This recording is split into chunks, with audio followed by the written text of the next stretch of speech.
Drama serial کبھی میں کبھی تم میں مصطفیٰ اور شرجینہ کی کیمسٹری تو ایسے دکھائی گئی ہے کہ آج کے ایپیسوڈ میں ایسے لگ رہا ہے جیسے کوئی ڈرامہ نہیں بلکہ حقیقت ہے۔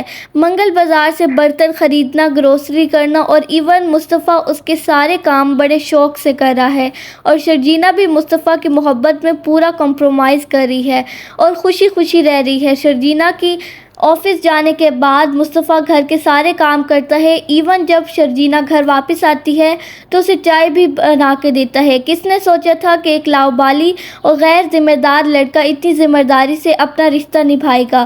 شرجینہ کہتی ہے کہ مصطفیٰ کو کس نے سوچا ہوگا کہ ایک لاپرواہ سا لڑکا اتنی ذمہ داریاں سنبھالے گا؟ تو مصطفیٰ بھی بول دیتا ہے، اور کس نے سوچا ہوگا کہ جس لڑکی کو صفائی کا اتنا خبت ہو وہ اتنے میلے اور گندے اپارٹمنٹ میں مجھ جیسے نکمے کے ساتھ رہ رہی ہوگی، اور وہ بھی خوش۔ پھر شرجینہ اپنے والدین کو ملنے جاتی ہے تاکہ ان کی پریشانی کچھ کم ہو۔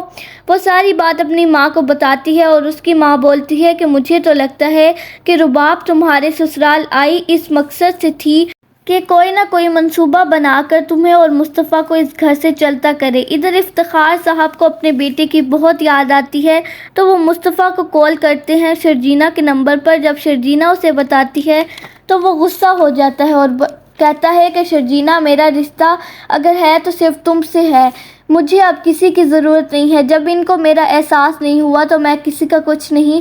ادھر بالآخر شرجینہ کے والدین اس کے گھر میں اسے ملنے آ ہی جاتے ہیں تو وہاں کے حالات دیکھ کر شرجینہ کے والد کہتے ہیں کہ تم یہاں کیسے رہ رہی ہو؟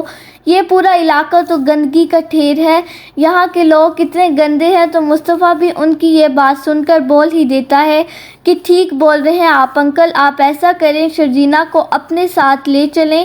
شرجینہ یہ سن کر حیران و پریشان مصطفیٰ کو دیکھتی رہتی ہے کیونکہ وہ تو مصطفیٰ کے ساتھ اس حال میں بھی بہت خوش ہے۔ تو مصطفیٰ کہتا ہے کہ جب میں اس قابل ہو جاؤں گا تو آ کر لے جاؤں گا شرجینہ کو واپس، کیونکہ اب مصطفیٰ نے بھی عزم کر لیا ہے کہ اب پیسہ کمائے گا اور پیسے کے بغیر کوئی زندگی نہیں ہے۔ آج کے دور میں قدر ہے تو بس پیسے کی ہے۔ تو اب کیا ہوگا آگے جاننے کے لیے دیکھتے رہیں ڈرامہ سیریل کبھی میں کبھی تم۔